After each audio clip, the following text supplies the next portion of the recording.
She paid $148 for a blouse. She wore it twice. The third time she washed it, the seams split. She went back to the store and asked what happened. The sales associate smiled and said it was designed to be hand-washed only, in cold water, with a special detergent. For a blouse, she paid $148 to own. That moment is not bad luck. It is a business model. I have spent the last 3 months pulling back the curtain on 7 women's clothing brands that are built specifically to charge you premium prices for fast fashion construction. I have also found 7 brands that have refused to play that game. Brands that put the money into the fabric instead of the fitting room lighting. One brand on this list charges $40 for a cashmere sweater that Jenny Kane charges $440 for. The same fiber, the same grade, a different supply chain, and no marble storefront. We will get there. Before we get to the 7 brands charging you for the story, I want to give you the exact 3-label test that exposes them in under 30 seconds, every time. Run it on anything before you spend $1. Label 1. Fabric. Content. If more than 60% of the composition is polyester and the price is over $40, you are paying for the aesthetic, not the material. Check the inner tag. Label 2. Country of manufacture. A brand with a Made in Bangladesh label is not automatically low quality, but a brand charging you $150 and hiding the label behind a decorative seam is giving you a signal. Label 3. Transparency. Does the brand tell you the factory name, the fabric source, or the production cost? 2 out of 3 of these visible and you have a brand that earns your money. 0 out of 3 and you are paying for the story. Now let us look at the 7 brands currently charging you for the story. Number 1. Anthropologie. Picture the Anthropologie store. The smell of amber candles, the hand-painted signs, the woven baskets staged just so. You pick up a dress, $168. You turn it over. The tag says rayon and polyester. That tag is the whole story. Anthropologie is owned by URBN Incorporation, the same parent company as Urban Outfitters and Free People. In 2015, after 6 consecutive quarters of declining profits, investors demanded faster production and higher volume. The aesthetic stayed. The construction did not. Their Fashion Revolution transparency rating sits at 11 to 20 out of 100. Good On You rates them 2 out of 5. In 2020, the California Labor Commissioner named URBN in a formal wage theft complaint affecting workers in their supply chain. A Reddit thread titled, "Anyone else notice the quality of Anthropologie clothing has taken a nosedive?" gathered over 200 responses. One reviewer wrote directly, "I stopped shopping there because the quality no longer justified the price. I am not paying top dollar for poorly constructed polyester. They are selling fast fashion quality at Anthropologie prices. The amber candles are not free. You are paying for them every time you swipe your card." Number 2. Free People. Linen jumpsuit. $128. The production cost of a comparable piece in a certified Bangladeshi factory, approximately $8 to $14. That is a markup of between 9 and 16 times what the garment costs to make. That number is not an accusation, it is an invoice. Free People is owned by the same URBN group as Anthropologie. It carries the same Fashion Revolution transparency rating, 11 to 20 out of 100. Same parent company, same supply chain structure, different mood board.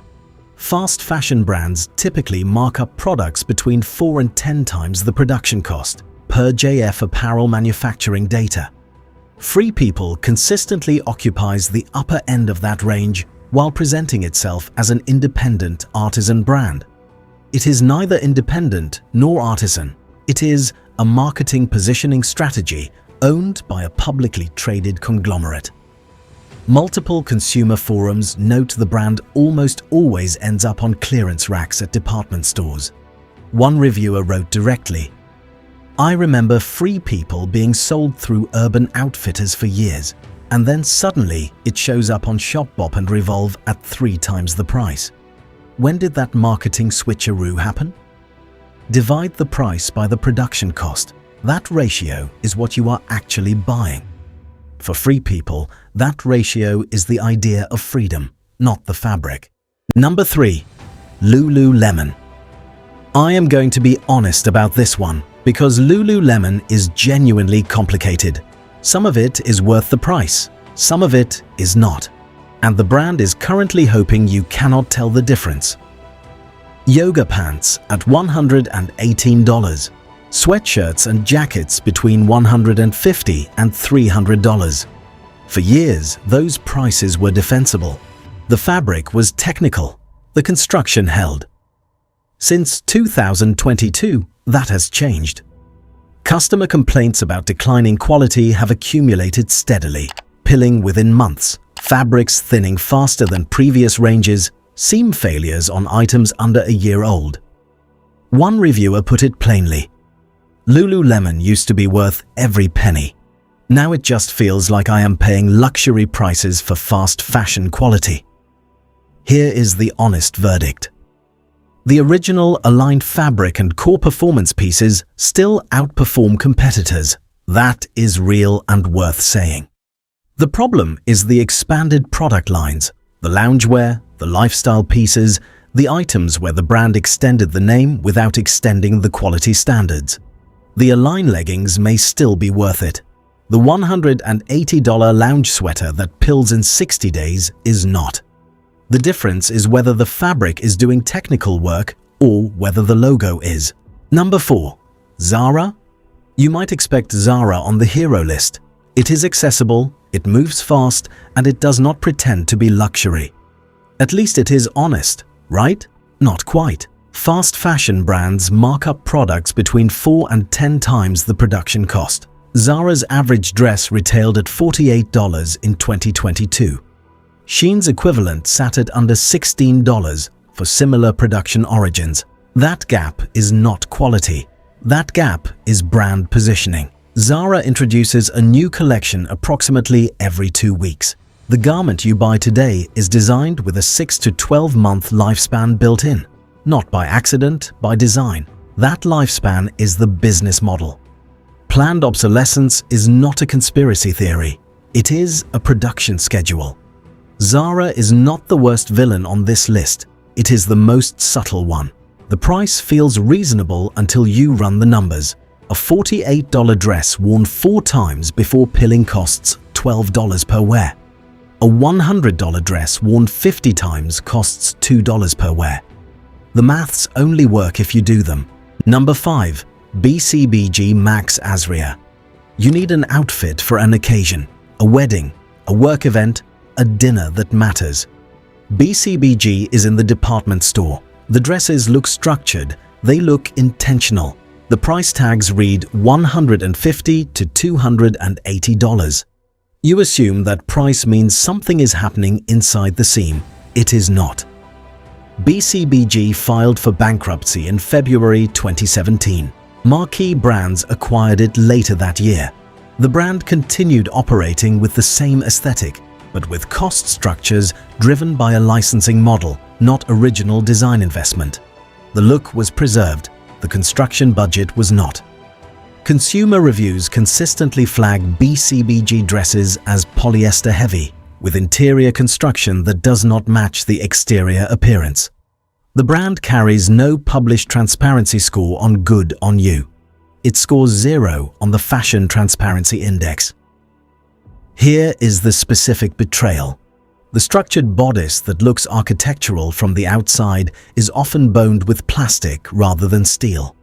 The lining is frequently a single layer of acetate rather than a full interior finish. That is the construction you are paying $200 to own. 2 more, both with names you recognize, both with price tags doing something very specific to your bank account. Number 6. True Religion.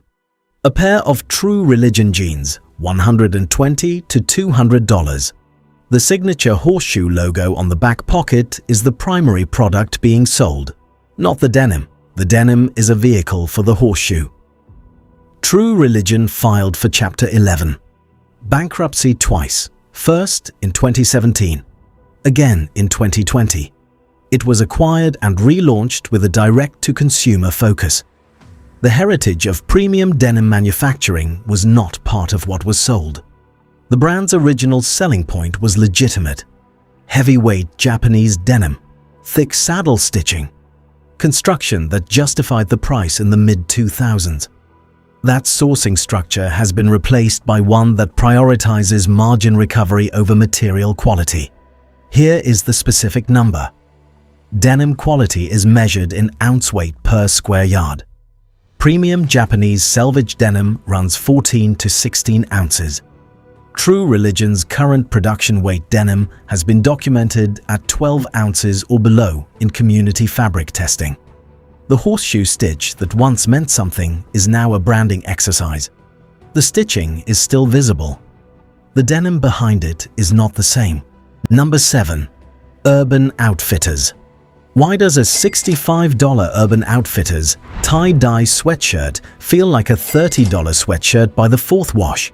That is not bad luck. I want to answer that question directly. Urban Outfitters operates under URBN, the same parent company as Anthropologie and Free People. It carries the identical Fashion Revolution transparency score, 11 to 20 out of 100. Same company, same supply chain structure, different mood board, and a younger target customer. In 2020, Human Rights Watch tracked and reported the brand's practice of freezing garment worker wages and cancelling factory orders in Bangladesh, India, and Vietnam during the pandemic. Urban Outfitters did not endorse the Garment Worker Protection Act. Here is what you are actually paying for. The brand charges for a feeling, the sensation of being in the right cultural moment, the right aesthetic, the right reference. The fabric content does not support that price. A $65 sweatshirt built from a cotton polyester blend at 5 to 6 stitches per inch is a $30 sweatshirt with a 20-year-old concept store attached to it. 7 brands, 7 different approaches to the same result. You paid more than the fabric was worth. Now we flip it. These are the 7 that worth your money. Number 1. Quince Cashmere Crewneck Sweater, $50. J. Crew. Cashmere Crewneck, $128. Everlane Cashmere Crewneck, $158. Same Mongolian Cashmere, same herder region, same fiber processing chain. Quince publishes the comparison on the product page itself. Their Beyond Compare tool lists the exact competing products and their prices side by side. Here is how that number is possible. Founded in 2018 in San Francisco. 100% direct to consumer, no wholesalers, no warehouse markup, no retail margin.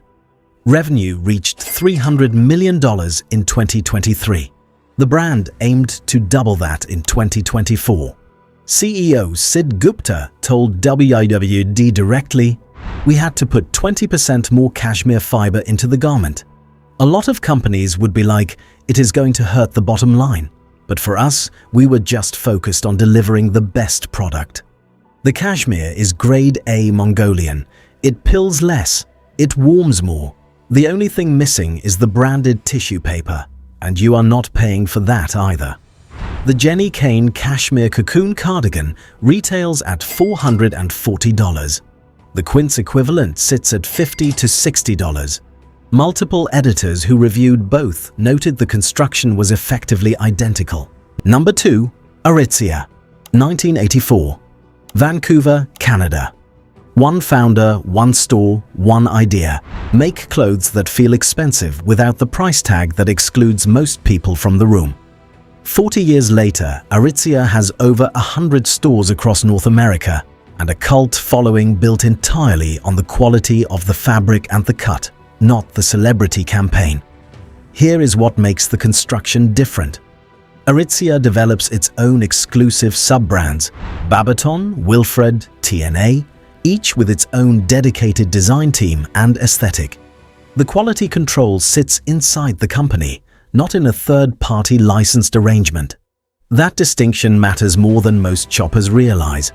Most Aritzia staples sit under $150. Materials include Italian wool, real silk, and vegan leather. The Super Puff jacket retails at under $250. Bella Hadid has been photographed in it. The price did not change when that happened. A Wilfred blazer at $98 versus a comparable Theory blazer at $425. Thread count, lining quality, and construction are comparable. The Theory name carries the price difference, the Theory name alone.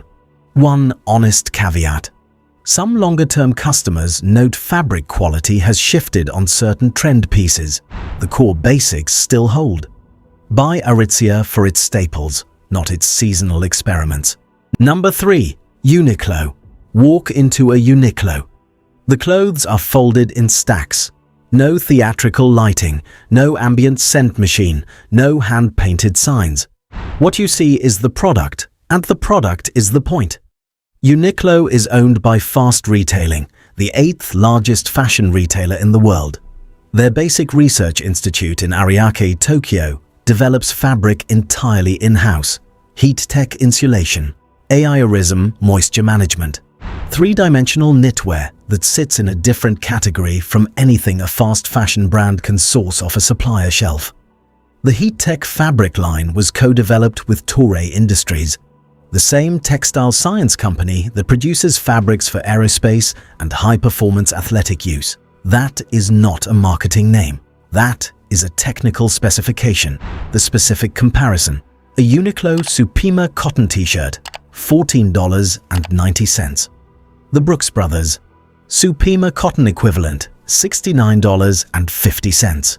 Same cotton designation, same fiber grade. One has a research institute in Tokyo, the other has a heritage campaign. A Supima cotton shirt is noticeably different against your skin. Extra long staple cotton does not pill. It does not shrink out of shape. You wash it 50 times and it still looks like a shirt someone ironed. Number 4. Everlane. Everlane is not perfect. I want to be honest about that up front. Their transparency has been questioned. Their labor practices have drawn criticism. A 2021 report raised concerns about internal culture. I am naming it because this channel names things. But the pricing model is still the clearest example in mainstream retail of what happens when a brand shows you the cost breakdown. And that model earns a place on this list. Everlane publishes production costs per item directly on its website. A $98 trench coat shows a production cost of approximately $45, with the markup detailed line by line. Materials, labor, transport, duties. No other brand in its category does this, not one. Their cashmere sweater at $120 remains one of the most reviewed cashmere items at that price point. Consistent feedback across 20 or more washes. It holds, the shape stays, the softness stays. Here is the honest verdict. Use the transparency. Read the cost breakdown before you buy anything from them. That is the tool. The brand itself is a work in progress, but the model is the future of honest pricing. Number 5. Lafleur. Picture the morning where every dress you own requires a decision. Something is too short, something needs the right belt, something looks perfect in the dressing room and collapses by 11 in the morning. Lafleur was started in 2013 specifically for that morning. Sarah Lafleur founded the brand after she could not find professional clothes that fit both her body and her schedule. The brand is built around what she calls the bento box philosophy. Dresses designed to go from a morning meeting to a 7 o'clock dinner without a single change. Lafleur specializes in washable fabrics, including their signature washable silk, at prices between $70 and $200. The equivalent woven silk dress from a luxury brand starts at $400. The washable silk does not look washable. It moves like dry clean only. It survives the washing machine. That is not an accident. That is a technical specification the brand built its entire reputation on. If you are getting value from this video, now is the exact moment to subscribe. This is the kind of comparison I build every week. The brands change, the framework stays the same. Number 6. Madewell Perfect Vintage Jean, $135. True Religion Equivalent, $160 to $200. Madewell uses premium denim with reinforced seams and minimal synthetic stretch. True Religion's heritage denim construction is gone. The horseshoe is still there. The difference is not aesthetic, it is in the mill partnership. Madewell has been developing its denim with premium mills for over a decade. Their perfect vintage and road tripper lines have consistent 5-year ownership reviews from customers, a metric the brand's competitors simply cannot point to. Last one, the simplest and the most important. Because if there is one brand on this list that proves everything I have said in the last 18 minutes, it is this one. Number 7. Cost. It is of the H&M Group. And the best argument on this list for why a parent company does not determine the quality of the child brand.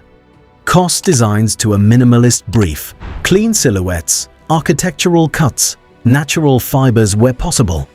A COS dress sits between $60 and $140.